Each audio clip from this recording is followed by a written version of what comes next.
तो कुछ भी क्लियर नहीं हो रहा। जब तक कोई सब्सटेंशियल इन्फॉर्मेशन नहीं मिल जाती उसको अरेस्ट नहीं कर सकते। जी सर, और ये डॉक्टर शिरीष काफ़ी वेल कनेक्टेड भी है। मैंने इसका बैकग्राउंड चेक किया, शहर के टॉप अस्पतालों से जुड़ा हुआ है। फिर 6 साल पहले इसने खुद का नर्सिंग होम खोला, बड़े लोगों तक पहुँच है इसकी। इस केस को काफ़ी होशियारी से डील करना होगा। कोई एक्शन नहीं ले सकते जब तक कुछ सबूत ना। इस गौरी का बैकग्राउंड चेक करो ताकि ये गौरी साटम की मेडिकल रिपोर्ट।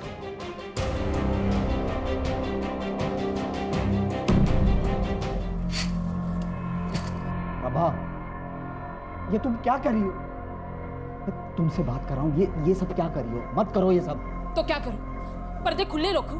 हाँ, सब लोग देख रहे हैं, तरह तरह की बातें कर रहे हैं।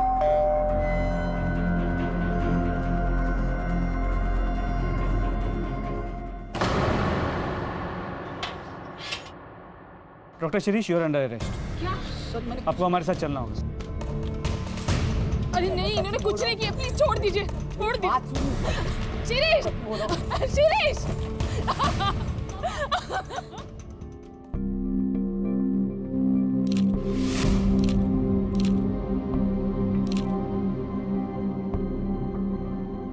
सर वो लड़की झूठ बोल रही है, मैंने उसे हाथ तक नहीं लगाया।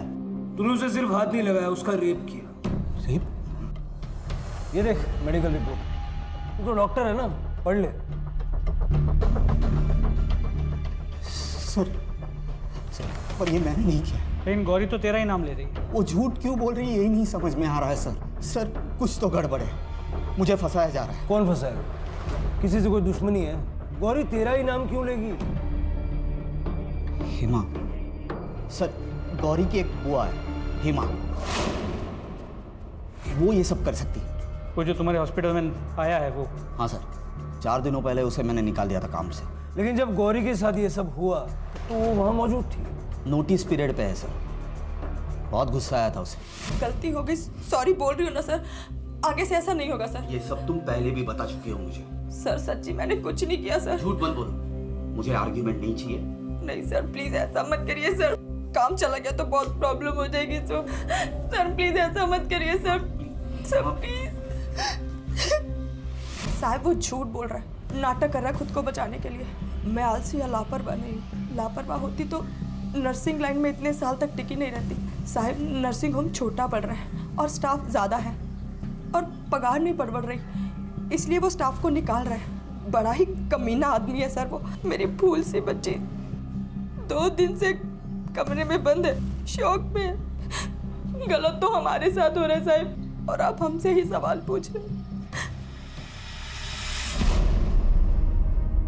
नहीं चाहिए मुझे ये सब, नहीं होता मुझसे। काश आई बाबा जिंदा होते तो ये सब नहीं होता। नफरत है मुझे इस जगह से, इन सब लोगों से, अपने आप से।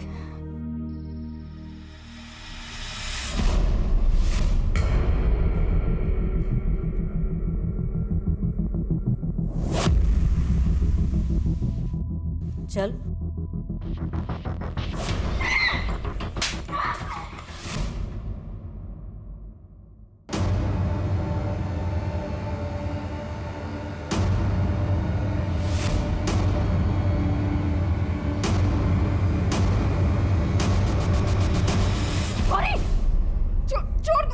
छोड़, क्या कर रही है? छोड़, पागल हो गई है तू। कौन है?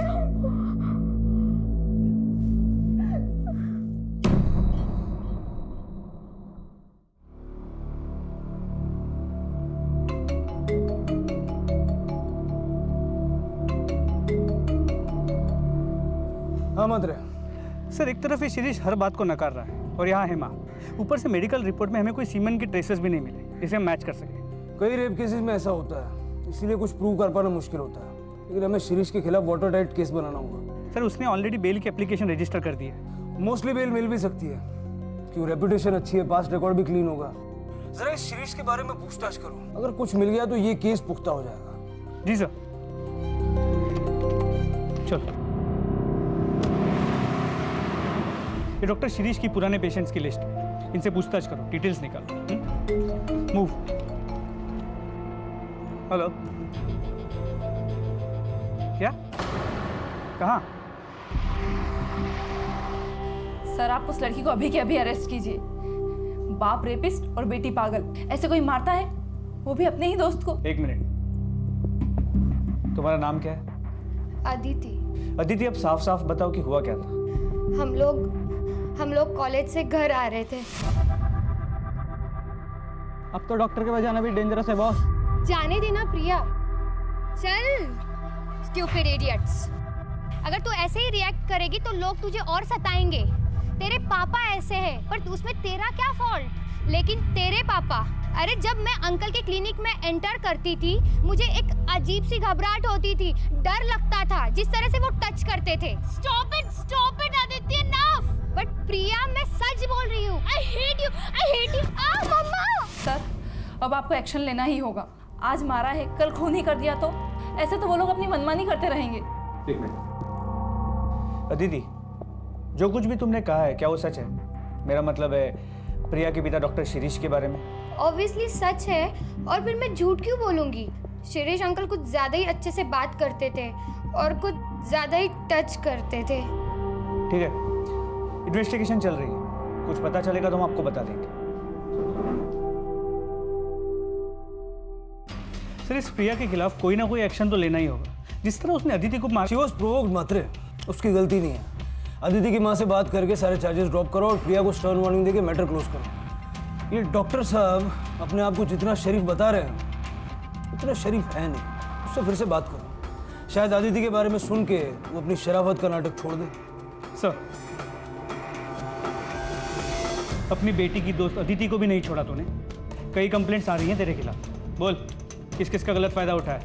ऐसा कुछ नहीं किया मैंने। फिर अचानक से उसने कहीं और जाना शुरू क्यों किया? डॉक्टर क्यों बदला उसने? मैंने ही उसे कहा, बार बार क्लिनिक आने लगी थी, फिर बार बार घर में आने लगी। प्रिया से मिलने के बहाने घर आती थी, मुझसे बात करने की कोशिश करती थी। प्रिया, अरे अंकल प्रिया है? प्रिया उसके रूम में स्टडी कर रही है, मैं उसको बुला दूं? नहीं अंकल, एक्चुअली आप मुझे एक बार चेक करेंगे, फीवर जैसे लग रहा है। फीवर जैसे? 2-3 दिन पहले तो आप क्लिनिक आके गई। पर लेकिन ना अंकल कल रात से कुछ ज्यादा ही लग रहा है। Is that so? Let me check. नहीं बेटा, you are absolutely fine. नहीं अंकल, आप तो एक बार अच्छे से चेक कीजिए ना।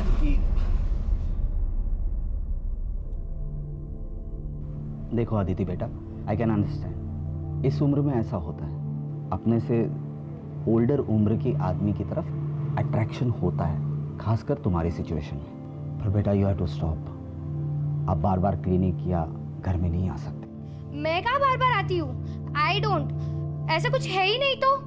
Then it's good. मैं प्रिया को बुला देता हूँ। प्रिया, नहीं, इट्स ओके, मैं उससे ना कॉलेज में बात कर लूंगी। Okay bye uncle. बस सर, वो लास्ट दिन था, उसके बाद ना ही वो घर आई ना ही क्लिनिक। ठीक है, लेकिन अगर इसमें से एक भी बात झूठ निकले ना बहुत बुरा होगा। सर ये सब कुछ खत्म हो सकता है। आप सिर्फ मुझे एक बार गौरी से बात करने की इजाजत दे दीजिए, मैं उसे पूछूंगा क्यों झूठ बोल रही है। आई एम श्योर वो अपनी कंप्लेंट वापस ले लेगी सर।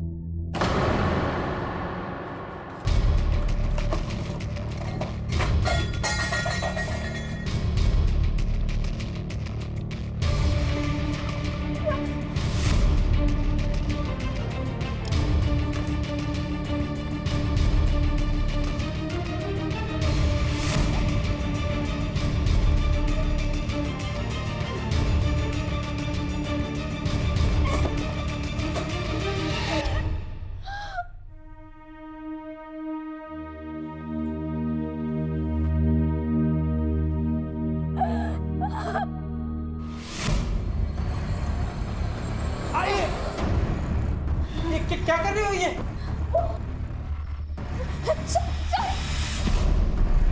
आई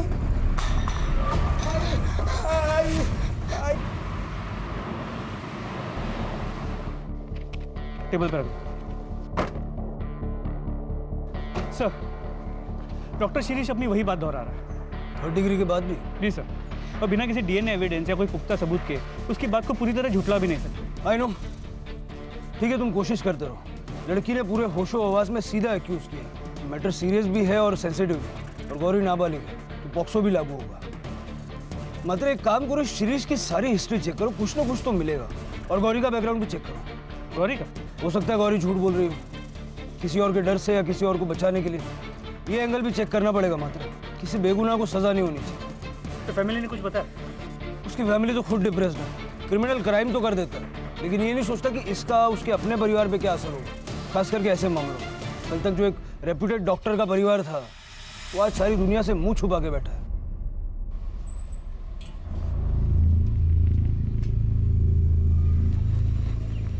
मिसेस रानडे, मुझे आपसे जरूरी बात करनी। मैं मिसेस रानडे नहीं हूँ। अरे प्रभा जी, एक मिनट सुन तो लीजिए मैं क्या कहना चाह रहा मुझे आपसे कोई बात नहीं करनी और मेरा इन सबसे कोई लेना देना नहीं है। हूँ। अरे प्रभा जी भाई जी जल्दी। मुझे बहुत जरूरी बात करनी है। प्रभा जी अरे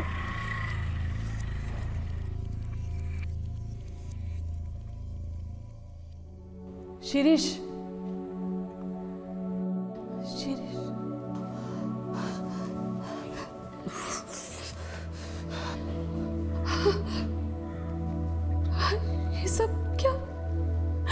ये सब कब तक चलेगा?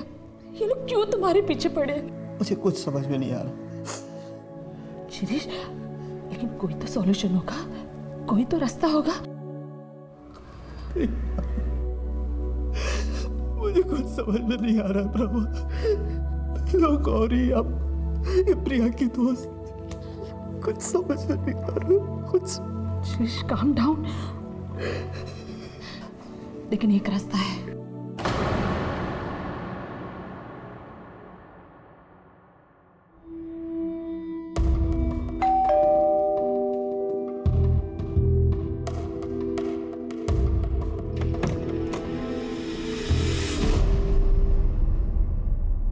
सर, डॉक्टर शिरीष का बैकग्राउंड चेक। Anything significant?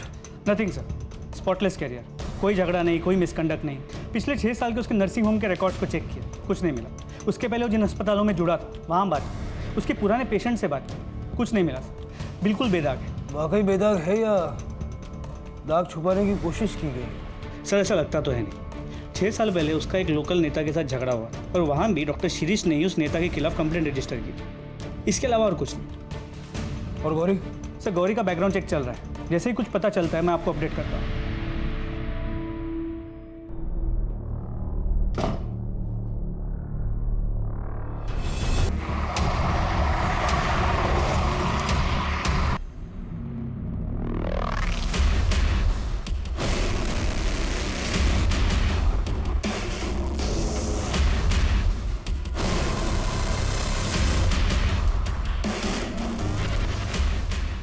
ये फोन किसका है? गौरी का। फैमिली अपन गया।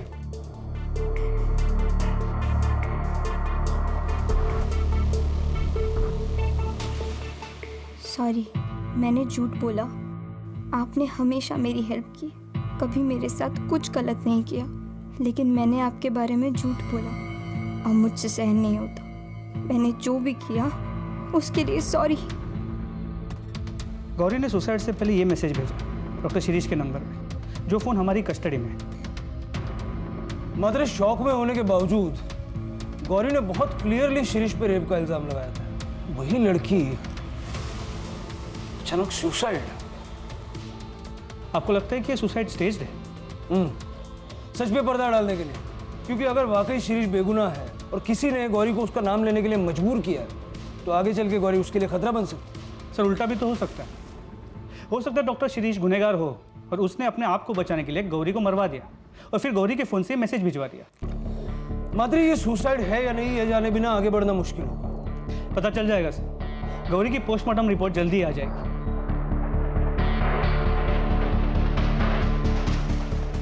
गौरी साटम की तथाकथित आत्महत्या के चलते ह्यूमैनिटी नर्सिंग होम बलात्कार मामले ने एक नया मोड़ लिया।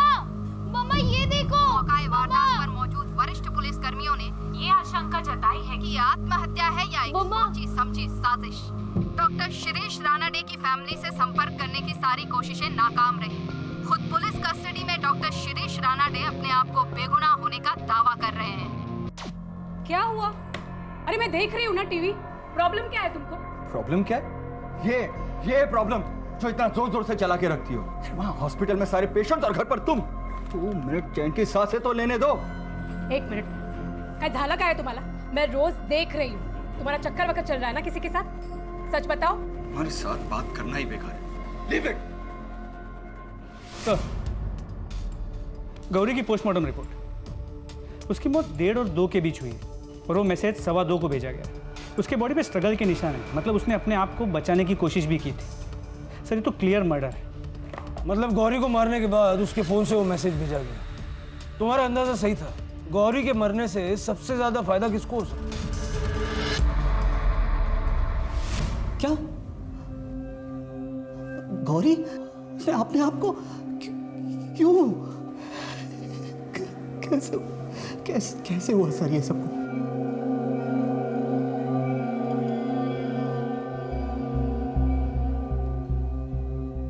अब कहना क्या चाहते हैं कि ये सब मैंने किया?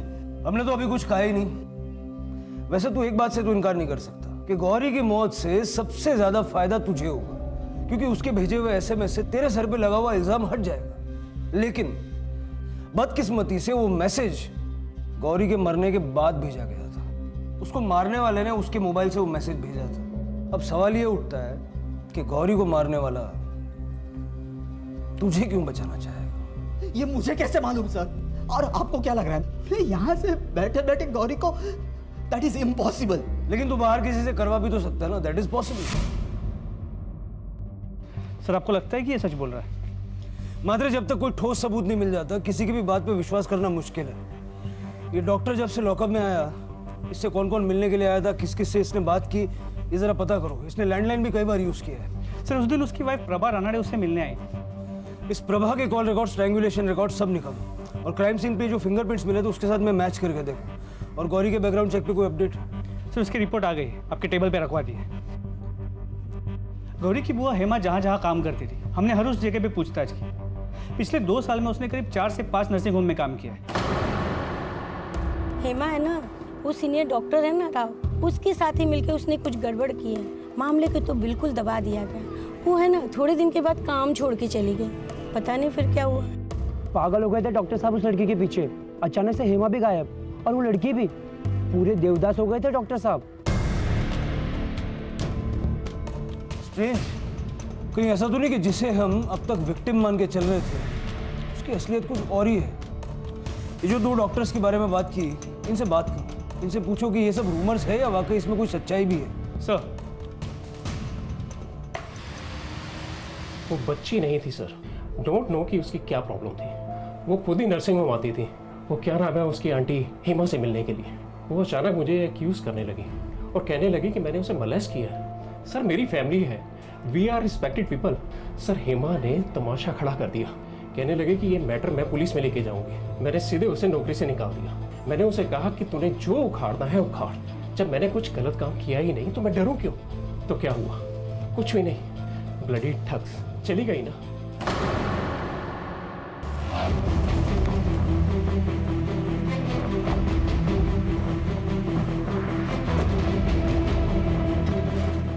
शिप्रा चलता हूँ मैं, शाम को लेट आऊंगा।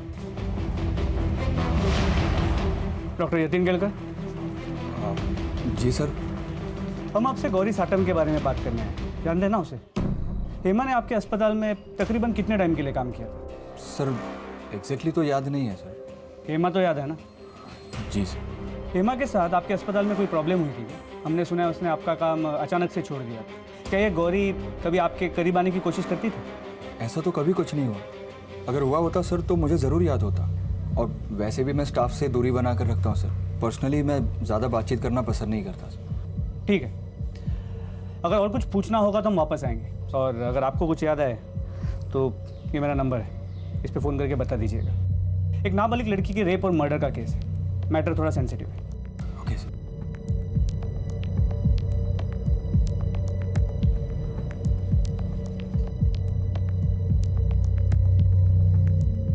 पुलिस क्यों आई थी यहाँ पे? क्या किया तुमने? दिमाग खराब हो गया क्या तुम्हारा? क्या करूंगा मैं? देखो मुझे सच सच बताओ, तुमने क्या किया है? कुछ नहीं किया है मैंने। हर बात पे शक करती हो यार। सर ये प्रभा रानाडे के कॉल रिकॉर्ड्स।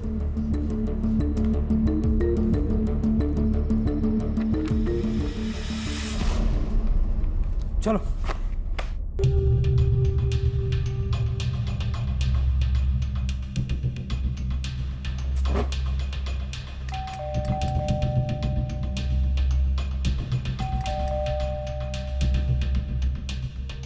काकड़ी देखो जरा।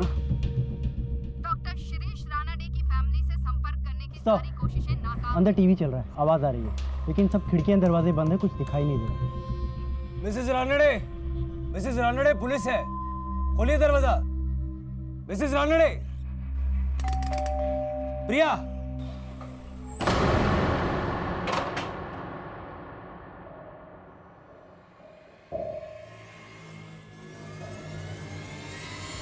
सब मैं क्यों गौरी को, मैं तो उस लड़की के आसपास भी नहीं गई, मैं तो उसे जानती भी नहीं हूँ।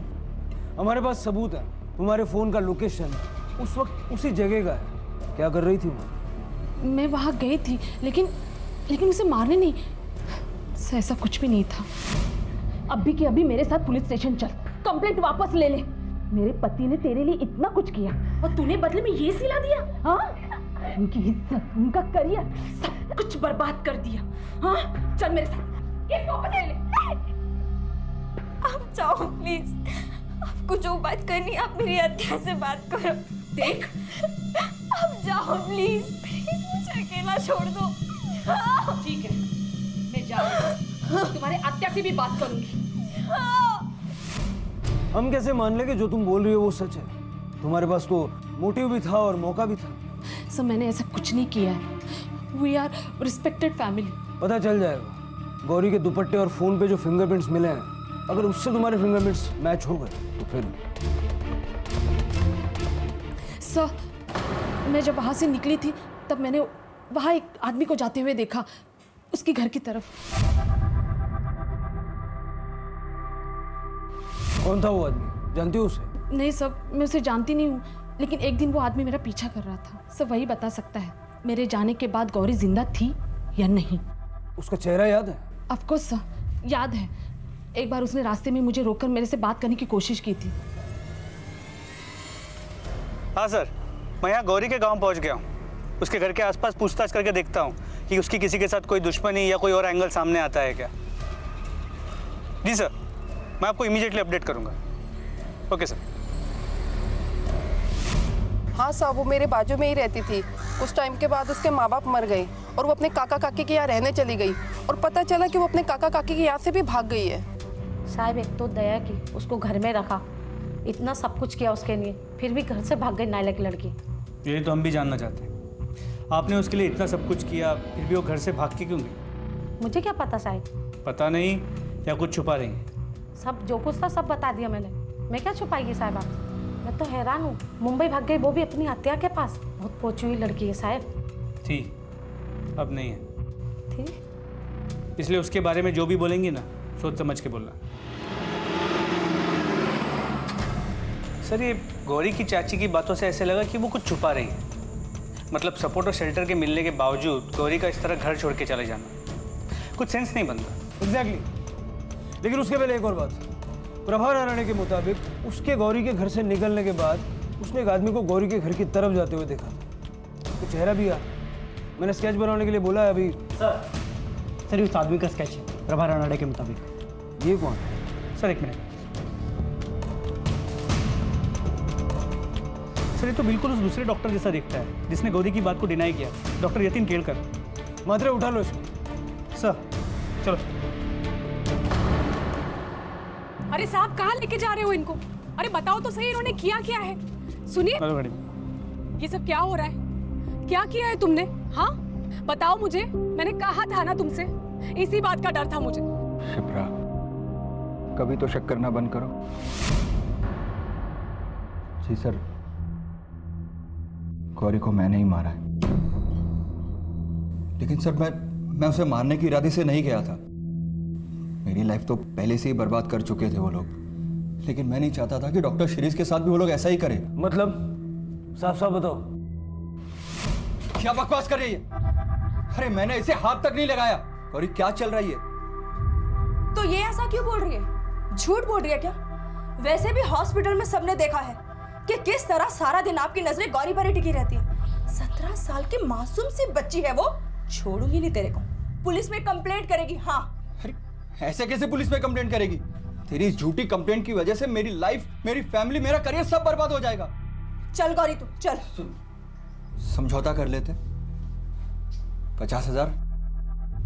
चल गौरी।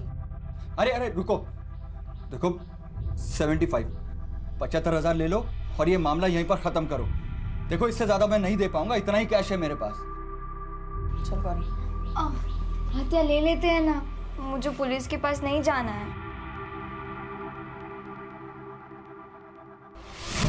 यानी गौरी को पैसे चाहिए थे? नहीं सर, पैसे तो उस हेमा को चाहिए थे। वो तो गौरी को बस यूज कर रही थी। डॉक्टर शिरीष के मामले में भी वो वैसा ही कर रही थी जैसा उसने मेरे साथ किया। लेकिन मैंने सोच लिया था सर, मैं अब चुप नहीं बैठूंगा। बहुत हो गया था सर, मैं इन सब में इन्वॉल्व नहीं होना चाहता था। मैं कंट्रोल नहीं कर पाया सर।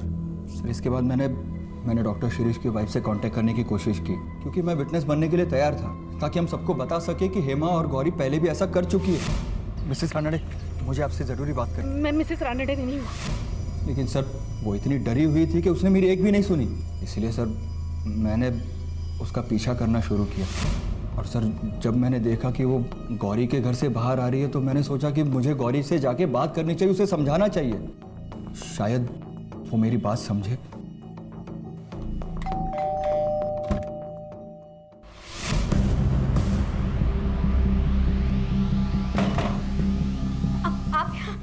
आते नहीं है, आप बाद में आना। बहुत हो गया अभी तुम लोगों का। ध्यान से मेरी बात सुन, चुपचाप ये केस वापस ले ले। बर्बाद करके रख दिया तुम लोगों ने उस इंसान को।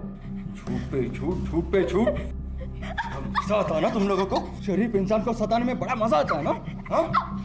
छोड़ो, मुझे आपसे कोई बात नहीं करनी। छोड़ो मुझे, जाओ वरना मैं चिल्लाऊंगी। आप छोड़ो वरना मैं चिल्लाऊंगी। मैं चिल्लाऊंगी।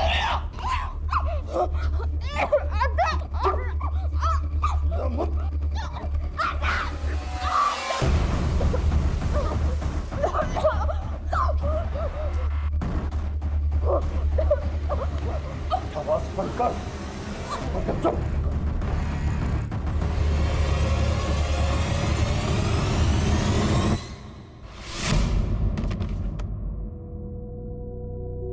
गौरी, गौरी, गौरी।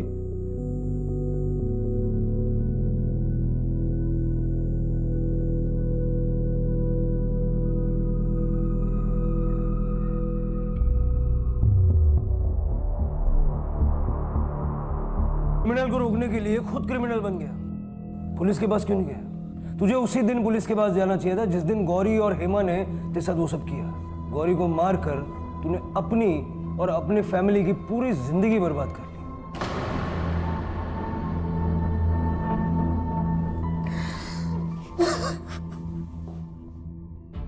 मतलब इस सब की मास्टरमाइंड हेमा है।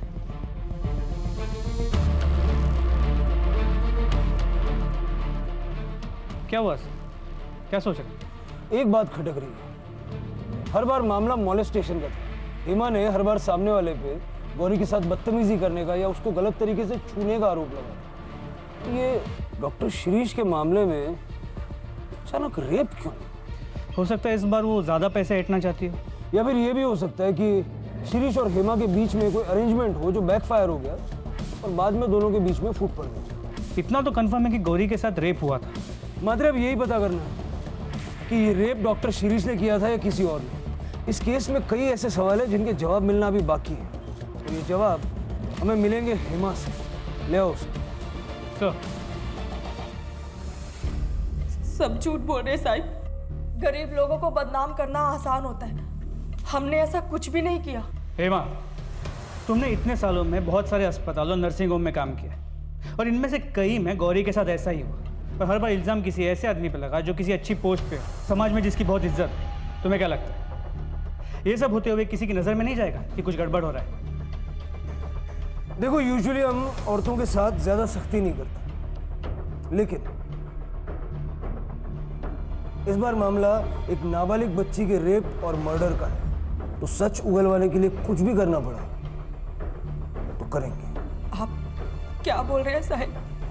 मैं अपनी साहब वो मेरी बेटी थी, मैं उसके साथ ऐसा क्यों होने दूंगी साहब? बेचारी, मैं तो उसे देख भी नहीं पाई साहब। कितना दुख हो रहा है मुझे। सर ये हेमा काफ़ी पहुंची हुई है, अगर आप कहें तो फोर्स का इस्तेमाल करके सच्चाई उगलवा सकते हैं। ऐसे तो वो कुछ नहीं बोलेगी। मात्र एक अजीब बात है, पिछले 2 मामलों में वो नकार रही है, 100% झूठ बोल रही है, लेकिन जब उससे इस रेप के बारे में पूछते हैं मुझे लगता है वो वाकई सच बोल रही है। मतलब वो अपना पुराना पैंतरा इस्तेमाल करने गई और वो बैकफायर हो गया। डॉक्टर ने मौके का फायदा उठा लिया। डॉक्टर शिरीष ने या फिर किसी और ने? शिरीष और गौरी का कच्चा चिट्ठा तो हमारे पास है, लेकिन हेमा के बारे में पूरी इंफॉर्मेशन नहीं। जरा पता करो कि गौरी के रेप और मर्डर की वारदातों से पहले हेमा किस किस के टच में थी। उसके कॉल रिकॉर्ड्स भी निकलो। सर उसके कॉल रिकॉर्ड्स ऑलरेडी मंगवाए थे, आ गए, मैं लेके आता हूँ।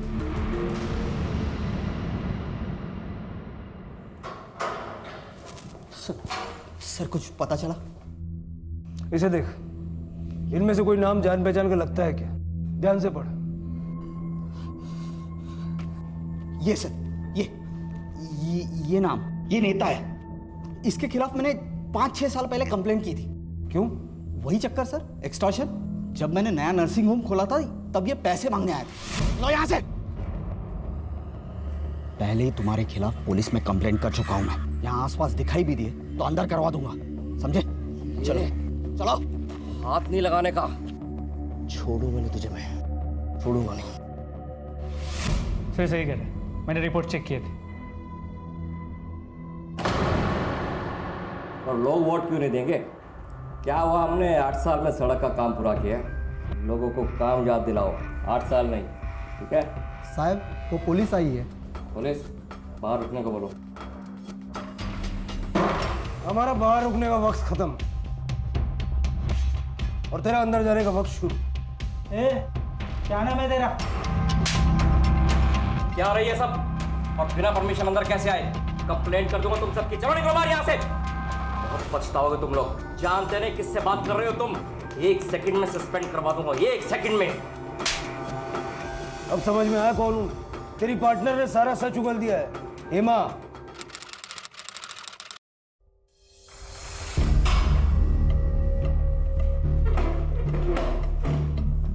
मुंह नहीं खुलेगी, मत खोल। तेरे पार्टनर ने तेरे बारे में सारा सच कबूल कर लिया है। किस तरह तुम लोगों ने डॉक्टर शिरीष को बदनाम करने का प्लान बनाया, किस तरह रेप करवाया, किस तरह इस सब के लिए उसने तुम्हें थोड़े से ज्यादा पैसे दिए।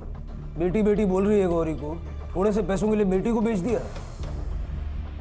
मैंने कोई प्लान नहीं बनाया साहिब। मुझे तो मालूम भी नहीं था कि वो गौरी का रेप। मैं तो वही करने वाली थी जो हर टाइम करती थी, झूठा आरोप लगाकर ब्लैकमेल कर रही है साहिब। लेकिन सर नेता पाटिल तो बोल रहा है कि रेप का आइडिया इसी का था, ज्यादा पैसे कमाने के लिए। झूठ बोल रहा है कमीना। उस दिन भी झूठ बोल रहा था। वो कह रहा था कि वो गौरी से सिर्फ मिलना चाहता है, प्लान समझाने के लिए।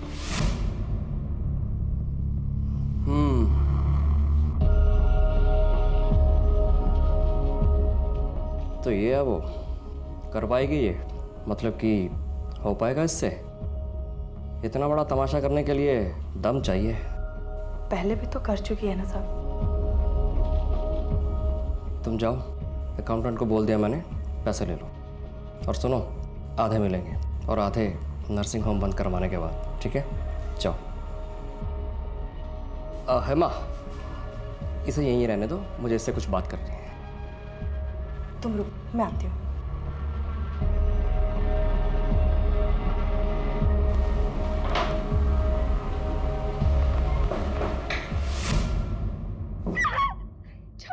गौरी, रुक जाओ, रुक जाओ। नहीं जान देगी। मैं कह रही हूँ मुझे अंदर जाने दो। नहीं जान देगी। मैं कह रही हूँ छोड़ो मुझे। नहीं छोड़ेगी।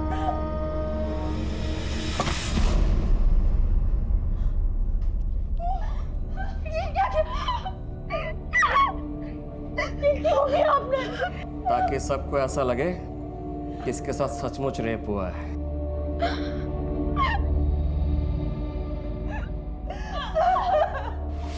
कुछ समझ ही नहीं आया साहब। मतलब मैं क्या करती? हम लोग कुछ भी नहीं थे उन लोगों के सामने। आखिर हम ही तो गए थे उनके पास और अभी आधे पैसे लेने बाकी थे साहब। मैंने गौरी को समझाया, कपड़े बदलकर उसे हॉस्पिटल आने को कहा। मेरे पेट में बहुत दर्द हो रहा है। मैं नर्स दीदी को बुलाता हूँ। नर्स को भेजो मेरे केबिन में जल्दी। मुझे नहीं पता था साहब कि गौरी के साथ ऐसा हो जाएगा। अनाथ बच्ची, मेरे ऊपर जिम्मेदारी थी साहब उसकी। मुझ पे विश्वास करती थी वो।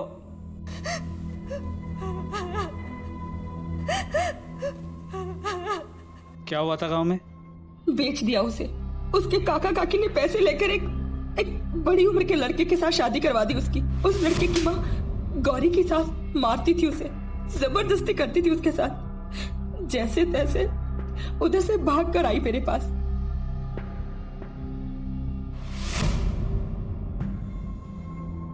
और तुमने उस बच्ची का इस्तेमाल लोगों को ब्लैकमेल करके पैसा ऐंठने के लिए किया। सिर्फ मेरे अकेले के लिए नहीं किया साहब। वो पढ़ना चाहती थी, सच में वो नर्स बनना चाहती थी साहब। मेरे पास और कोई चारा नहीं था। मेरा पति हलकट सारा दिन दारू पी के पड़ा रहता था। मैं क्या करती?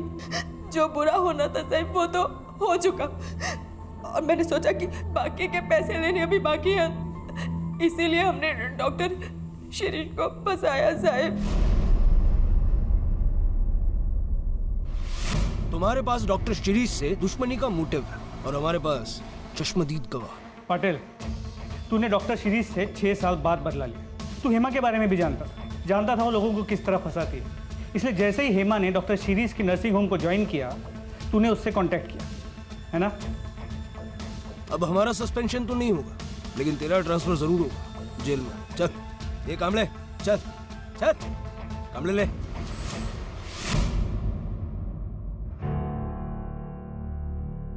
डॉक्टर शिरीष, देखिए कभी कभी जस्टिस को पाने के लिए हमें कई ऐसे कदम उठाने पड़ते हैं जो बाद में गलत साबित होते हैं। ये भी उन्हीं में से एक था। जो कुछ आपके साथ हुआ उसे तो हम बदल नहीं सकते, but we apologise. That's okay sir. आप लोग अपना काम कर रहे थे। मेरी भी बेटी है, कल उसके साथ कुछ ऐसा ही हो जाता है तो मैं आपसे यही उम्मीद करूंगा कि आप अपना फर्ज निभाएं।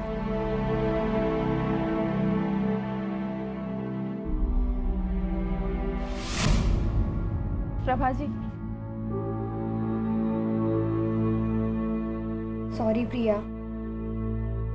जैसे ही मुझे अदिति ने सच बताया, मैं इसे यहाँ लेकर आ गई। प्रभा जी, हमें माफ कर दीजिए। काश एक सॉरी जिंदगी को फिर से पहले जैसा बना पाता। खैर, अपनी जिंदगी संवारने की उम्मीद औरों से क्या करनी। आखिर हमें ही अपने बिखरी हुई जिंदगी के टुकड़े समेटकर उसे जोड़ना होगा, आगे बढ़ना होगा।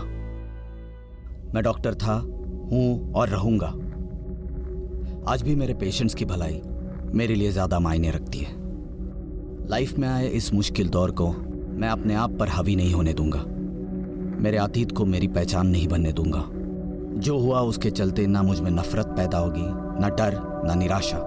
मैं पहले की तरह लोगों की मदद करूंगा, उन्हें सहारा दूंगा, ताकि फिर कभी किसी और के साथ वो ना हो जो मेरे साथ हुआ, मेरे परिवार के साथ।